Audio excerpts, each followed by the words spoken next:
Türkmenistan 2022-nji ýylda geçiriljek Ilat we ýaşaýyş jay fondunyň ýazawlaryna taýýarlyk görýär.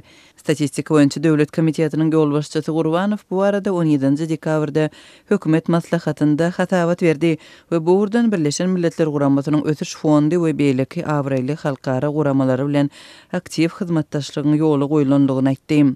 Resminiň söýlerine görä hyzmatdaşlyk etaatan döwlet statistika sistemasynyň täzelenmegine we dünýä tejribeleriniň ornaşdyrylmagyna gönükdirler. Hökümetiň ýene Ilat ýazywyny geçirmek baradaky bu karary 2017-nji ýylyň 19-njy dekabrynda elan edilipdi. Döwlet medeniýetiniň maglumatlaryna görä bu çäre hem Birleşen Milletler Guramasy bilen hyzmatdaşlykda amalaşyrlar. Hususan da Ilatyň we ýaşaýyş fondlarynyň ýazawlarynyň 2020-nji ýyl boýunça bütün dünýä programmasynyň çäginde geçiriler. Şol bıraktyň özünde de Türkmenistan 2010-njy ýylda Birleşen Milletler Guramasy bilen hyzmatdaşlykda geçirilen Ilat ýazywynyň netijelerini şu günküne çenli resmi derejede elan etmän gelýär. Türkmen häkimetleri şol Ilat ýazywynyň netijelerini 2013-njy we 2014-njy ýyllaryň aralygynda elan ediljegini aýdypdy.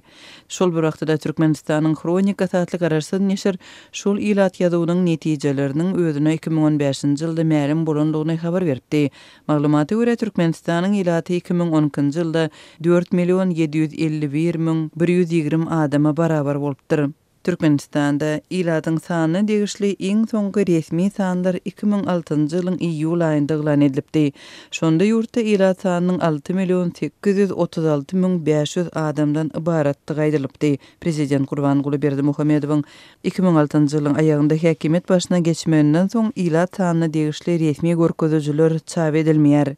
Türkmen hökümetiniň 17 dekabrda geçiren soňky maslahatynda ýurtda statistikany östürmegiň hem zerurlygyny gozganlygyny resmi media habar berýär. Häzirki wagtda Türkmenistanyň Döwlet Statistika Komitetiniň çap edýän görkezijileri esasan milli ykdysadyýetyň dowamly ösüşi barada habar berýär. Emma soňky 20 ýyldan gowrak wagtyň dowamında Türkmenistan Ilatyň arasyndaky ölüm, doguluş, keselçilik, iýişsizlik we beýleki görkezijiler boýunça jekme-jek maglumatlary çap etmän gelýär.